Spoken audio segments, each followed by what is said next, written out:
ये रिकॉर्डिंग करो शुरू।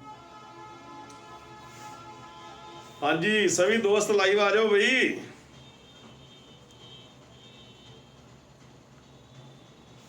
अजीत सिंह अजीत सिंह जी अपने क्लिनिक पर बैठे हुए हैं। मोहिंदर सिंह जी भी बैठे हुए हैं मोरिंडा से। बाकी दोस्त भी आ जाओ।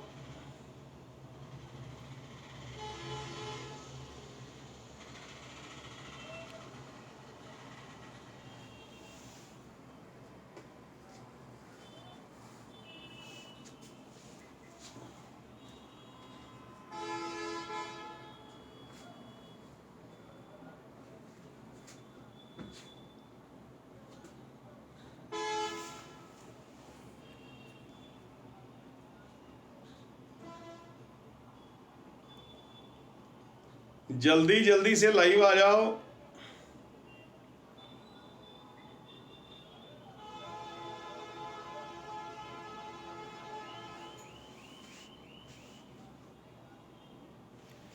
पैसा कमाना है तो सीखना पड़ेगा। जो सीखेगा वही आगे बढ़ेगा। अजीत तिवाड़ी अजीत तिवाड़ी जी अजीत तिवाड़ी जी भी आ चुके हैं। सतनाम सिंह जी आ चुके हैं। बाकी दोस्त भी आ जाओ।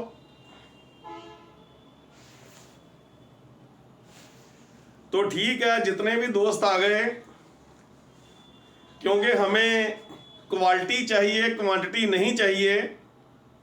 चाहे थोड़े हों लेकिन क्वालिटी होनी चाहिए।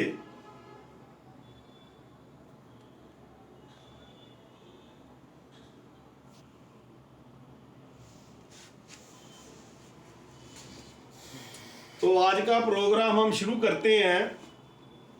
जो हमने ट्रेनिंग प्रोग्राम रखा हुआ है उसमें से 12 पॉइंट हम डिस्कस कर चुके हैं। आज हम 13वें पॉइंट को डिस्कस करने जा रहे हैं।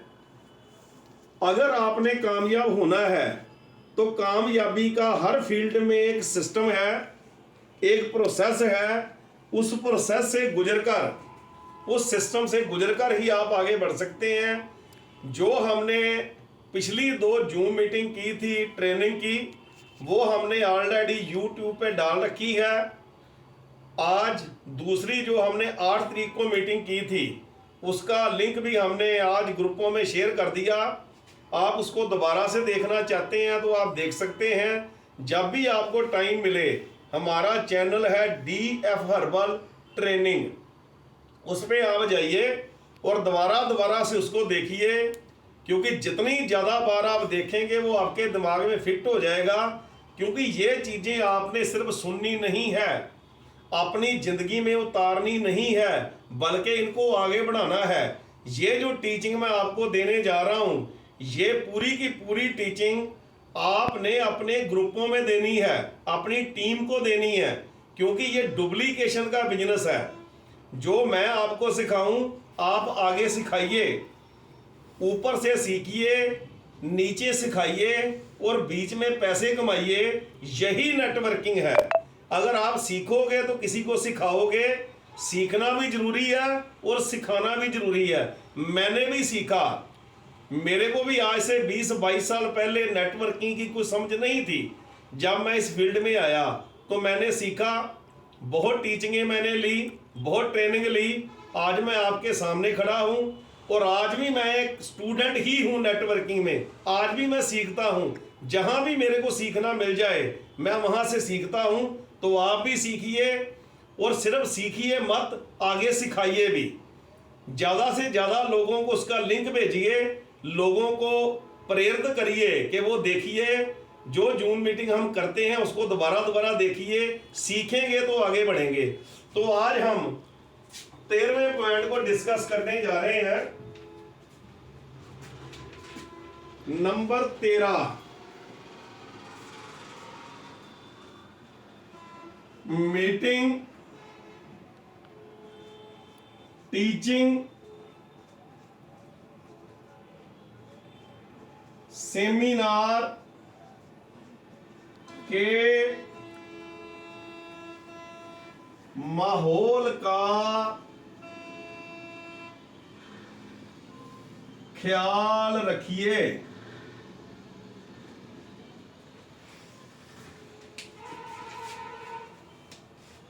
जब भी कहीं मीटिंग में आप जाएं ड्रीम फ्रीडम की, क्योंकि मैंने आपको डिस्कस किया था कि लीडर बनो। लीडर का काम ये नहीं होता कि वहां गए कुर्सी पे बैठ गए और जाते ही सो गए। लीडर ऐसे नहीं करता। लीडर जो होता है ना, वो सोता नहीं है, वो हमेशा जागता रहता है। आपने जागते रहना है। वहां पर देखिए कि मीटिंग का क्या माहौल है। अगर कोई पंखा चल रहा है, पंखा आवाज कर रहा है, आपको पता है कि डिस्टरबेंस हो रही है, तो आपका फर्ज बनता है कि उस पंखे को बंद कर दो। अगर मीटिंग में कोई बच्चा रो रहा है, पूरी की पूरी मीटिंग जो है डिस्टर्ब हो रही है, तो आपने जिस बहन के साथ वो बच्चा है उसको रिक्वेस्ट करनी है कि बहन जी इस बच्चे को चुप कराइए या कुछ देर के लिए बच्चे को बाहर ले जाइए। पूरी की पूरी मीटिंग जो है वो डिस्टर्ब हो रही है।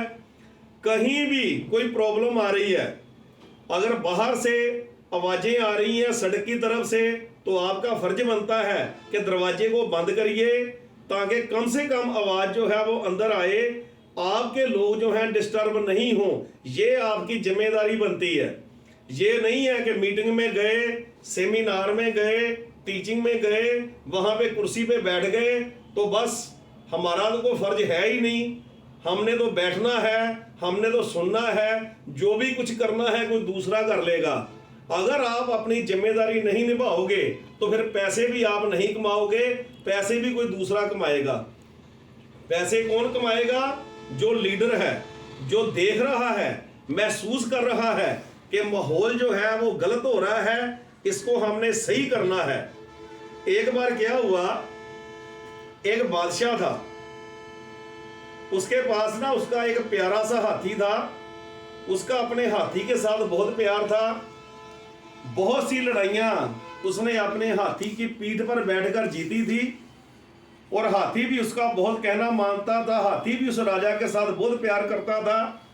तो हाथी की ना काफी उम्र हो गई, हाथी बुजुर्ग हो गया, बूढ़ा हो गया, तो राजा ने ना उस हाथी को रिटायर कर दिया, उसको खुला छोड़ दिया और अपने सेवकों को बोला कि इसको रोज अच्छा खाना खिलाओ, इसको नहलाओ धुलाओ, ये कहीं भी घूमना चाहता है इसको घुमाओ, इसको कोई तकलीफ जो है वो नहीं होनी चाहिए। तो उसको रिटायर कर दिया गया। अब राजा उसको लड़ाइयों में साथ नहीं लेकर जाता था। एक बार क्या हुआ कि वो जो हाथी था ना, वो बहुत गहरा कीचड़ था, दलदल थी, तो दलदल में फंस गया वो हाथी। बहुत यत्न किए गए, क्योंकि हाथी बहुत भारी था, बहुत यत्न किए गए। राजा ने कहा मैं अपने हाथी को मरने नहीं दूंगा, मेरा इसके साथ बहुत ज्यादा प्यार है, इसको मैं कोई भी क्षति नहीं होने दूंगा, तो हर कीमत पर मेरे हाथी को बचाया जाए। बहुत यत्न किए गए लेकिन वो हाथी बाहर नहीं आ पाया। तो अंत में राजा ने क्या करा, उसने कहा कि ढंढोरा पीट दो पूरे इलाके में, जो मेरे हाथी को बाहर निकालेगा उसको मैं मुंह मंगा इनाम दूंगा।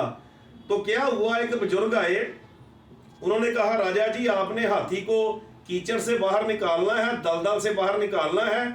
तो उसने कहा जी इसीलिए तो हमने ढंढोरा पीटा है, मुंह मांगा इनाम देना है। तो कहता फिर आपको ना मेरी बात माननी पड़ेगी, ध्यान से सुनना मेरी बात। तो राजा कहने लगा ठीक है आप बताओ, जो आप कहोगे हम वही करेंगे। तो उस बुजुर्ग ने मशवरा दिया कि इस हाथी को ना अच्छा माहौल चाहिए, ये लड़ाई लड़ने वाला हाथी है, ये बेकार बैठने वाला हाथी नहीं है। बहुत सी लड़ाइयां इसने लड़ी, तो क्या करो, यहाँ पे ना नकली लड़ाई का माहौल क्रिएट करो। नकली लड़ाई, यहाँ पे सैनिकों को बुलाओ, उनको बोलोगे ढोल नगाड़े बजाएं हैं जोर जोर से, पूरा लड़ाई वाला माहौल इस हाथी के आसपास जो है वो आप पैदा कर दो। तो जैसा जैसा उस बुजुर्ग ने बोला, राजा ने वैसा वैसा किया। सैनिकों को बुलाया गया, घोड़ों पर सवार सैनिक, पैदल सैनिक, ढोल नगाड़े बज रहे हैं, सैनिक आपस में लड़ाई कर रहे हैं, तो ऐसा माहौल, पूरा लड़ाई का माहौल क्रिएट किया गया। और तब हाथी को पुचकारा गया तो हाथी इतने जोश में आ गया, क्योंकि उसने बहुत लड़ाइयाँ लड़ी थी। अब उसको वही माहौल मिल गया जो लड़ाइयों वाला माहौल होता है। तो हाथी इतना जोश में आया, किसी को मदद की जरूरत नहीं पड़ी, वो खुद ही कीचड़ से बाहर आ गया। दोस्तों, ये होता है माहौल का असर। आप कुछ मत करो, आप अपने चाहते हो ना कि बच्चे आपके तरक्की करें, बच्चे कुछ जिंदगी में करें, तो क्या करना है आपको? कुछ नहीं करना। उनको समझाने की जरूरत नहीं है कि आप ये मत करो, आप वो मत करो, आप वहां मत जाओ। नहीं, उनको अच्छा माहौल दे दो। क्योंकि मेरे को पता है लोग अच्छा माहौल नहीं दे पाते। बच्चे के सामने बैठ के शराब पिएंगे, पैग लगाएंगे, फिर बच्चे को बोलेंगे शराब बहुत गलत चीज है। बच्चे के सामने सिगरेट पिएंगे और फिर बच्चे को बोलेंगे सिगरेट पीना सेहत के लिए हानिकारक है, ये बहुत गलत है, इससे ना कैंसर हो जाता है। नहीं, बच्चा जरूर वो काम करेगा जो आप कर रहे हो, क्योंकि आपने उस बच्चे को माहौल ही ऐसा दिया। आप जैसा माहौल किसी को दोगे वो वैसा ही बन जाएगा। तो अच्छा माहौल मिला, जो हाथी गड्ढे में फंसा था, कीचड़ में फंसा था, वो बाहर आ गया। तो आपको भी क्या करना पड़ेगा? अगर आप चाहते हो आपकी अपलाइन जो भी मीटिंग लेने आया, टीचिंग देने आया, सेमिनार में बोल रहा है, उसको माहौल आपको अच्छा देना पड़ेगा।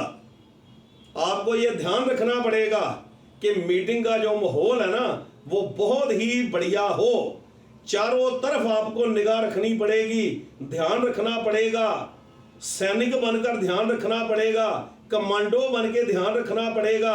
अगर मीटिंग में से कोई बोलता है बंदा तो उसको चुप कराना पड़ेगा, क्योंकि कई लोगों को ना प्रॉब्लम होती है, वो चुप नहीं रह सकते, बाद में बोलने लगेंगे। तो आपने क्या करना है? उसके पास जाना है, हाथ जोड़ के उसको बैठाना है कि भाई साहब आप बैठो, पहले मीटिंग खत्म हो जाए फिर आप बात करना। मैंने देखा है कि जो बंदा मीटिंग कर रहा है वो बार बार डिस्टर्ब हो रहा है। मीटिंग में से कोई बंदा उठकर अच्छा ये कैसे है, वो कैसे है, वो कहता है भाई साहब आप बैठो, हम बाद में बात करेंगे मीटिंग के बाद। और जितने लीडर है ना वो ऐसे बैठे हैं, ऐसे बैठे हैं, उनको कोई परवाह ही नहीं है। ये ड्यूटी है उनकी, उस बंदे को चुप कराना कि भाई साहब बैठो आराम से, आपके जितने सवाल है ना सबके जवाब देकर जाएंगे, अभी पहले सुन लो। आप लीडर वाली ड्यूटी निभानी है आपने। कोई भी प्रॉब्लम आ रही है मीटिंग में, आप चुकन्ने रहो, बढ़िया माहौल दो। जो लीडर बोल रहा है, आपकी अपलाइन बोल रही है, आपके एमडी सीएमडी बोल रहे हैं, उसको माहौल बढ़िया चाहिए। जितना बढ़िया आप माहौल दोगे उतनी बढ़िया मीटिंग होगी। बढ़िया मीटिंग होगी तो उसका असर भी बढ़िया होगा, लोग आपके साथ ज्वाइन करेंगे, आपका ग्रुप बढ़ेगा। लेकिन अगर माहौल अच्छा नहीं हुआ तो मीटिंग का रिजल्ट भी जो है वो जीरो आएगा। ये आप पे डिपेंड करता है, क्योंकि मीटिंग करने वाला तो आएगा, अपना काम करेगा, लेकिन आपने अगर अपना काम नहीं किया तो रिजल्ट जीरो हो जाएगा। तो 13वां पॉइंट है मीटिंग टीचिंग सेमिनार के माहौल का ख्याल रखना, ये आपकी जिम्मेदारी है। आगे हम चलते हैं नंबर 14, अपलाइन की प्रमोशन। अपलाइन की प्रमोशन करनी है आपने। होता क्या है, मान लीजिए आप किसी बंदे को मिलाने के लिए अपनी अपलाइन के पास आए हैं, एमडी सीएमडी के पास आए हैं, या अपनी अपलाइन को लेकर किसी अपने लीडर को लेकर किसी के घर में प्लान समझाने आए हैं। तो गलती कहां पर होती है? आप मिलाने लाए हो तो आप पता क्या करते हो? उस बंदे की तारीफ करते हो, ये जो भाई साहब है ना, इन्होंने फलां कंपनी में काम किया, इनका ना कम से कम 20,000 का ग्रुप था, 20,000 का, 1.5 लाख रुपया महीना इनको आता रहा है, ये भाई साहब ना स्कूल में प्रिंसिपल थे, अभी रिटायर हुए हैं, बहुत बढ़िया इंसान हैं, ये आर्मी से रिटायर हुए हैं, ये इतनी पे लेते थे, इनकी इतनी इतनी जमीन है, इतना का ये है वो है। आप इतनी तारीफ करते हो उस बंदे की जिसको आप मिलाने के लिए अपनी अपलाइन को लेके आए हो। चाहिए क्या था?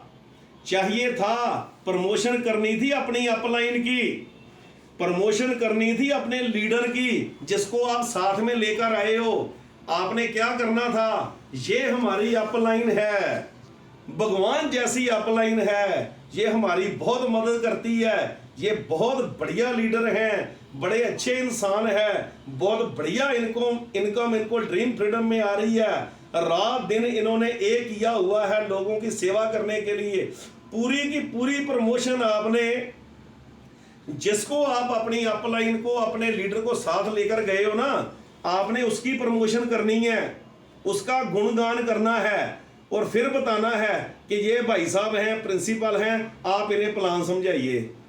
अगर आपने अपनी अपलाइन की प्रमोशन की तो उस बंदे पे बहुत बढ़िया असर होगा, वो उसकी बात सुनेगा और ज्वाइन भी हो जाएगा। लेकिन अगर आपने उल्ट काम कर दिया, जिस बंदे के पास गए हो आप उसकी प्रमोशन किए जा रहे हो, इतनी प्रमोशन कर दी, वो बंदा झाड़ पे बैठ जाएगा, वो बंदा फूल जाएगा, फिर तो वो बात सुनेगा भी नहीं।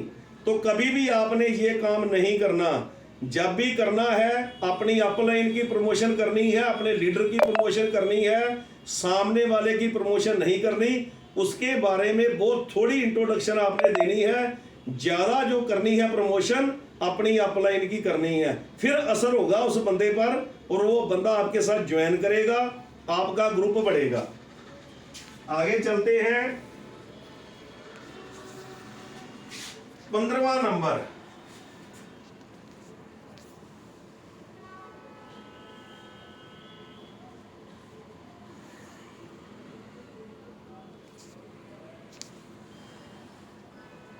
डाउन लाइन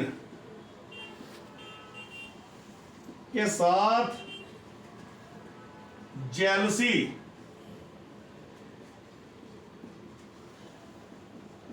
नहीं करनी। डाउन लाइन के साथ जेलसी नहीं करनी। होता क्या है, किसी वक्त आपकी डाउन लाइन की ना दोनों लेग्स बहुत बढ़िया चलने लगती हैं। देखो ऊपर वाले की कृपा है, किस पर हो जाए हम बोल नहीं सकते, किसी पर भी हो सकती है। किसी वक्त अप लाइन की एक लेग बढ़िया चल रही होती है, दूसरी लाइन अभी अच्छी नहीं चल रही होती, लेकिन डाउन में किसी की ना दोनों लेग बढ़िया चल पड़ती हैं। और अपलाइन क्या करती है, बहुत बड़ी गलती यहां पे करती है, उसके साथ ना जेलसी करने लगती है कि मेरा चेक तो आया 5,000 का, ये मेरी डाउन में है, इसको तो 20,000 आने लगा। बस यहीं पे गड़बड़ हो जाती है। उसके साथ जेलसी आप करने लगे, उसकी टांगे खींचने लगे, उसके बंदों को खराब करने लगे, आप कोशिश करने लगे कि उसके बंदों को उखाड़ उखाड़ के मैं अपनी दूसरी लेग में लगा लूं, हैं? उसके साथ आपने जेलसी शुरू कर दी भी किसी तरीके से ये बंदा डाउन हो जाए, मेरे पैसे ज़्यादा आने लगे। आपने उसके बंदों को दूसरी लेग में लगाना शुरू कर दिया, उसके साथ जाना बंद कर दिया, उसको मीटिंगें देनी बंद कर दी, जेलसी आप करने लगे। तो फिर क्या होगा, वो लेग आपकी कमजोर होनी शुरू हो जाएगी। क्या होगा, दूसरी लेग आपकी स्ट्रोंग होगी, तो जो इधर की लेग थी फिर वो कमजोर हो जाएगी। फिर यही काम करते रहोगे, कभी इधर लेग को देखोगे, कभी उधर को देखोगे, ये काम नहीं करना। अगर आपकी डाउन में कोई बंदा बढ़िया काम कर रहा है, आपको पैसे कम ही आ रहे हैं, कोई प्रॉब्लम नहीं, आपको खुश हो, ऊपर वाले का धन्यवाद करो कि कोई बात नहीं जी, मेरे आज पैसे कम आते हैं लेकिन मेरी एक लेग तो सेफ होगी ना। जैसे ये बंदा काम कर रहा है वैसे दूसरी लेग में भी कोई ऊपर वाले का भेजा हुआ बंदा आ जाएगा तो वो भी लेग बढ़िया चलने लगेगी।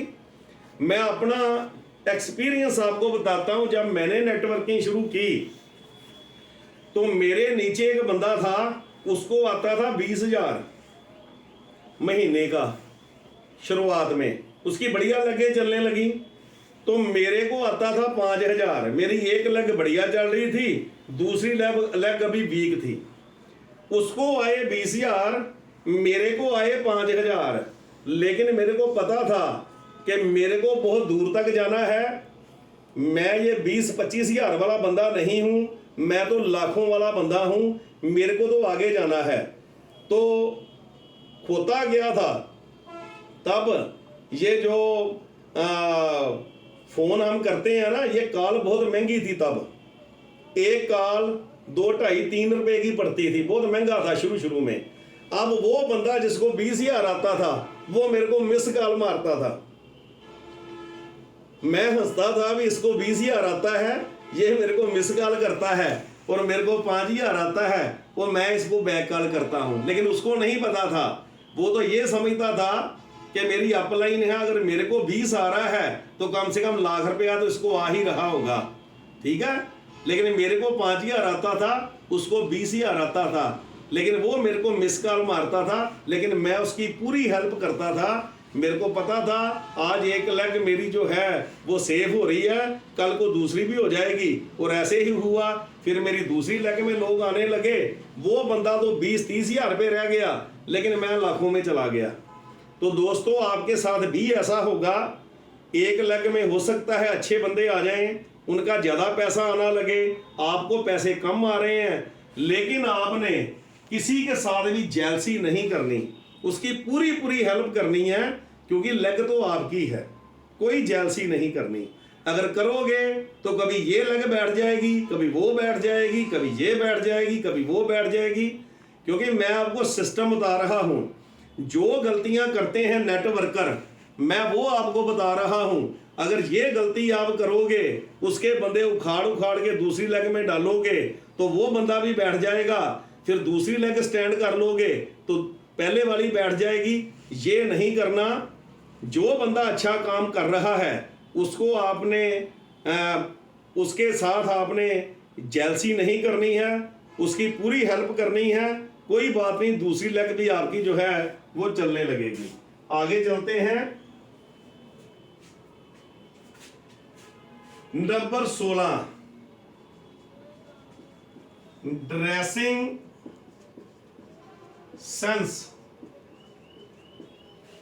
आपकी ड्रेसिंग सेंस बहुत बढ़िया होनी चाहिए। देखो, आप आर्मी में जाते हो तो वहां भी वर्दी पहननी पड़ती है।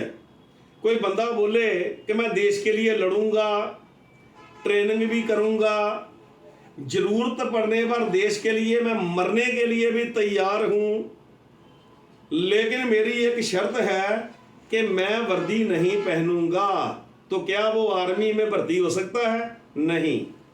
आर्मी की अपनी ड्रेस है, बीएसएफ की अपनी ड्रेस है, जितने भी राज्य हैं हमारे देश के, जितनी भी वहां पर पुलिस है, सबकी अपनी अपनी ड्रेस है और सबको ड्रेस पहननी पड़ती है, नहीं तो वो वहां पर भर्ती नहीं हो सकते।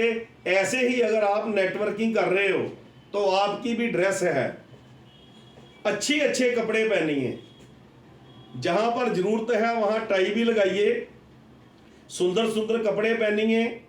ये नहीं आपने करना भी किसी को प्लान समझाने आप जा रहे हैं तो आपने जीन्स पहन रखी हैं जो यहाँ से फटी है, यहाँ से फटी है, फटी जीन आपने पहनी हुई है, हैं?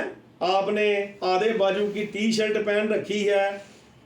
आप ऐसे जाओगे तो लोग समझेंगे कि ये कोई मैच्योर बंदा नहीं है, ये खुद ही ऐसा हमको लग रहा है शक्ल से, तो ये हमको कामयाब कैसे करेगा। तो आपने ये काम नहीं करना। अच्छे सुंदर कपड़े पहनने हैं। मैं ये नहीं कहता कि आपके पास पैसे नहीं हैं और आप बहुत महंगे कपड़े पहनो, कोई बात नहीं है। एक दो बढ़िया सी शर्ट ले लो, 2 पैंटें ले लो, उसको धो करके प्रेस करके पहनो, जब भी पहनना प्रेस करके पहनो। बूट जो हैं आपके वो पॉलिश होने चाहिए, अच्छी तरह से पॉलिश करो सुबह, क्योंकि बंदे को पहचानना है तो उसके जूतों को देख लो, पता चल जाएगा वो बंदा कैसा है, हैं? अगर किसी मिस्त्री को पहचानना है तो उसकी सीढ़ी जो बनाई होती है ना, वो देख लो, पता चल जाएगा कि वो मिस्त्री जो है वो घर बनाने वाला जो है वो कितना काबिल है। जहाँ पे सीढ़ी बनी है वहाँ से पता चल जाएगा आपको। अगर इंसान को देखना है तो उसके पाँव को देख लो, उसके जूतों को देख लो, तो आपको पता चल जाएगा। तो आपने पॉलिश किए हुए जूते पहनने हैं, प्रेस की हुई शर्ट पहननी है, अच्छी पैंट पहननी है, उसके साथ बेल्ट लगानी है, टाई वाई अच्छी तरह से आपने लगानी है, अच्छे कपड़े पहन के आपने जाना है। आपके शरीर से बदबू नहीं आनी चाहिए। अब गर्मी होती है हमारे इंडिया में तो शरीर से बदबू आती है, पसीना आता है, तो उसको दबाने के लिए आपको परफ्यूम डालना भी बहुत जरूरी है। मैंने जिंदगी में कभी परफ्यूम नहीं डाला था अपने शरीर पे, लेकिन जब मैं नेटवर्किंग में आया तो एक दिन भी मैंने मिस नहीं किया जब मैं परफ्यूम डाल के बाजार में नहीं निकला, फील्ड में नहीं निकला। परफ्यूम हमने डालना ही डालना। क्यों डालना है? कि सामने जो बैठा है ना उसको शरीर से बदबू नहीं आए। क्योंकि किसी के पास आप जाओगे, उसके साथ बैठोगे, पास बैठ के प्लान समझाओगे, अगर आपके कपड़ों में से, शरीर में से बदबू आ रही है, आपके दांतों में से बदबू आ रही है, बहुत से ऐसे लोग हैं उनको पता नहीं चलता, दूसरों को पता चलता है, इतनी बदबू आती है उनके दांतों में से कि किसी का पास बैठना भी मुश्किल हो जाता है। ये सब ड्रेसिंग सेंस में आता है। आप किसी को प्लान समझाने बैठे लेकिन आपके मुंह से बदबू आ रही है, आप उसके पास बैठोगे समझाने के लिए, उसके पास होगे वो आपसे दूर जाएगा, आप और पास होगे वो दूर जाएगा। वो बंदा सोच रहा होगा कि कब पीछा छुटेगा, इतनी बदबू मेरे को आ रही है, मेरे पास बैठा प्लान की तरफ तो उसका ध्यान ही नहीं होगा, ध्यान तो उसका है बदबू की तरफ कि इसके मुंह से इतनी बदबू आ रही है, इसके शरीर में से इतनी बदबू आ रही है, पसीने की बदबू आ रही है, कब मेरा पीछा छुटेगा। तो दोस्तों आपने इन बातों का ध्यान रखना है। प्याज खाकर, लहसुन खाकर सुबह आपने नहीं जाना, आपके मुंह से लहसुन की बदबू नहीं आनी चाहिए, प्याज की बदबू नहीं आनी चाहिए। ये बातें हैं छोटी छोटी लेकिन बहुत बड़ी बातें हैं। अगर आपके मुंह से बदबू आती है, आपको नहीं पता चलेगा, आप अपने बच्चों से पूछो कि बेटा मेरे को बताओ मेरे मुंह से बदबू आती है। अगर बदबू आती है तो अपने दांतों की स्केलिंग कराइए, क्योंकि आपको पायरिया की प्रॉब्लम हो सकती है, रेशा हो सकता है आपके दांतों में। थोड़ा सा इलाज करवाएंगे तो वो ठीक हो जाएगा। उसके बाद आप ड्रीम फ्रीडम की जो है ड्रीम फ्रेश पेस्ट करें, जिसमें 18 तरह की जड़ी बूटियां हैं, आयुर्वेदिक पेस्ट है। एक बार ठीक करवा लें, उसके बाद आपके मुंह से बदबू नहीं आएगी। सुबह भी दांत साफ करो अच्छी तरह से हमारी पेस्ट से, और रात को सोते समय भी दांत साफ करके सो तो कभी बदबू नहीं आएगी। ये बहुत जरूरी है। और ये बताएगा कौन? किसी दूसरे से पूछो कि भैया मेरे को बताओ क्योंकि खुद नहीं पता चलता, किसी को नहीं पता चलता कि उसके मुंह से बदबू आती है कि नहीं आती, दूसरा बताएगा। किसी दूसरे से पूछोगे वो बताएगा। लोगों के पास जाना है, आपके मुंह से बदबू नहीं आनी चाहिए, आपके कपड़ों से बदबू नहीं आनी चाहिए, आपके जो चेहरे पे स्माइल होनी चाहिए। अगर स्माइल होगी ना तो लोग आपके साथ जुड़ेंगे। अगर आप लोगों के पास गए, टेंशन में है, चेहरा लटका हुआ है, तो आपके पास कौन जाएगा? कोई नहीं जाएगा।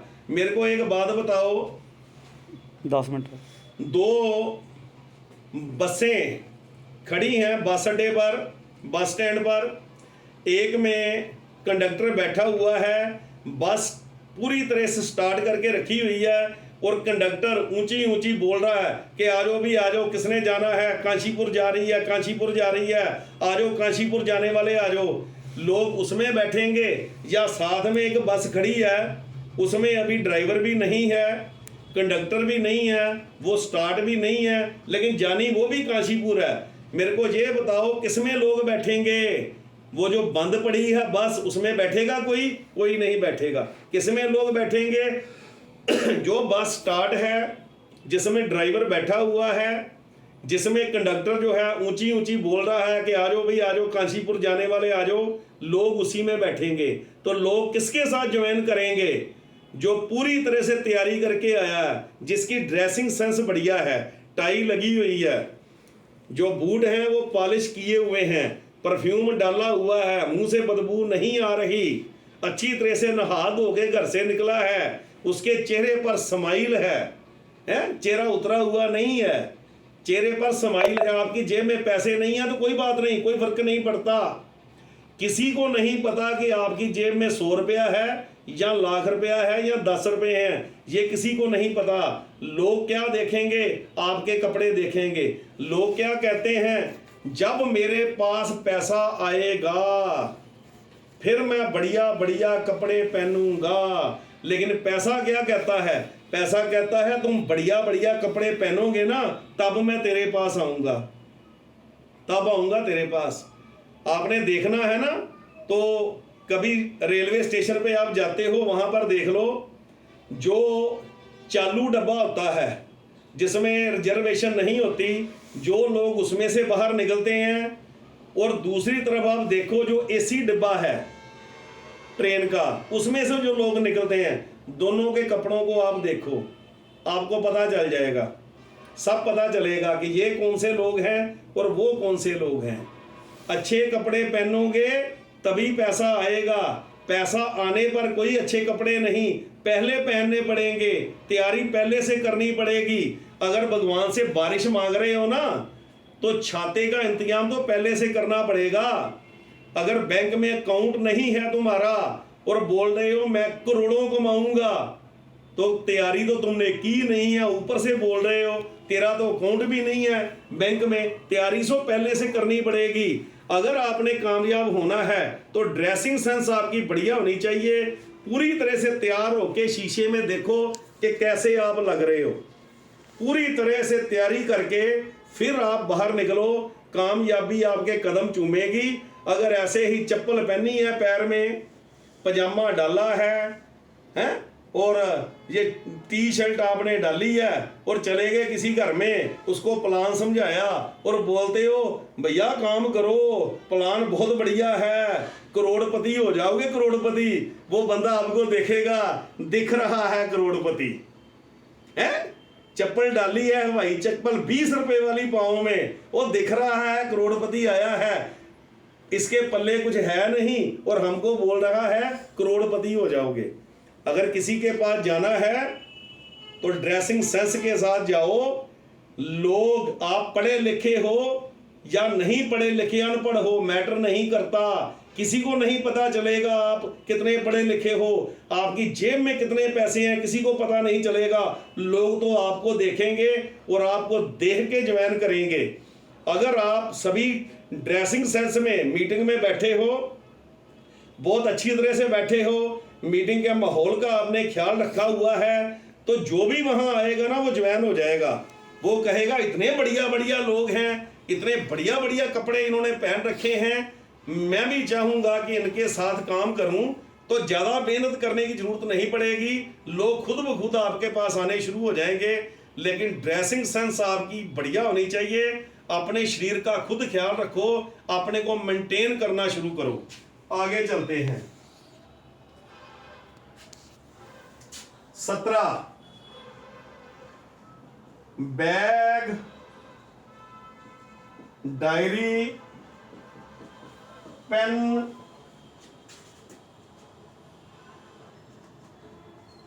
White paper. आप किसी के घर में प्लान समझाने जा रहे हो तो सुंदर सा बैग होना चाहिए आपके पास। बैग में डायरी होनी चाहिए, बहुत बढ़िया डायरी होनी चाहिए, खूबसूरत डायरी। आपके पास पेन लगा होना चाहिए बढ़िया, ये नहीं है 2 रुपए वाला पेन लगाया है। अगर 2 रुपए वाला पेन लगा के प्लान समझाने जाओगे ना तो लोग देखेंगे करोड़ों की बातें करता है, पेन 2 रुपए का लगा रखा है, लोग नहीं आएंगे आपके साथ। बढ़िया पेन होना चाहिए आपके पास, वाइट पेपर आपके पास होने चाहिए, ऐसे वाला ये चीज आप रखो, उसमें पेपर होने चाहिए। आपने देखा है कि मैं जब भी आपके पास आता हूं मेरे पास सारा कुछ होता है, बैग भी होता है, वाइट पेपर, हर चीज मेरे पास अवेलेबल होती है। ऐसे रखो, बस ये निकाला और प्लान समझाना शुरू कर दिया। वाइट पेपर आपके पास होने चाहिए। लेकिन अगर पूरी तैयारी के साथ आप नहीं जाओगे, किसी के घर में जाओगे, प्लान समझाना है, हाँ जी बहन जी आपके पास वाइट पेपर होगा, वो बेचारी जाएगी ढूंढती फिरेगी, कहीं ना कहीं से वाइट पेपर उठाकर लाएगी, हैं? फिर आप बोलोगे अच्छा बहन जी पेन भी होगा आपके घर में, फिर वो जाएगी कहीं ना कहीं से पेन लेके आएगी और अंदर से गालियां निकालेगी, पता नहीं कौन आ गया है। ज्वाइनिंग नहीं होगी आपकी।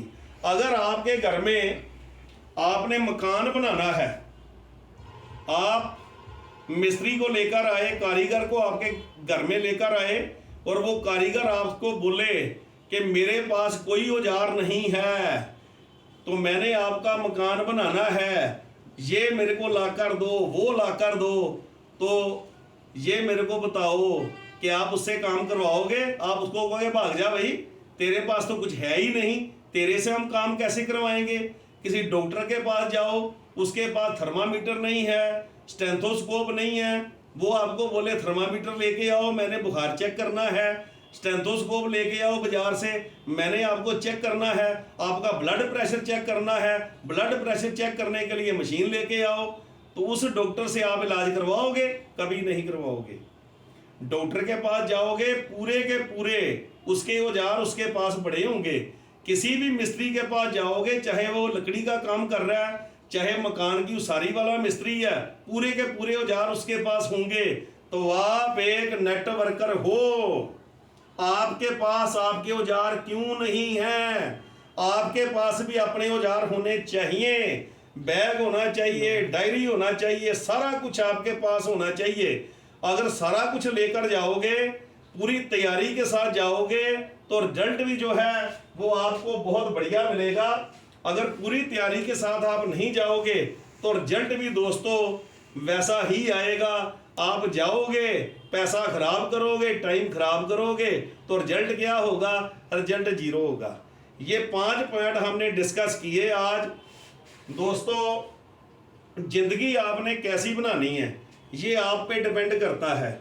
एक बार ना एक खरगोश भागा जा रहा था, शेर उसके पीछे पीछे भाग रहा था।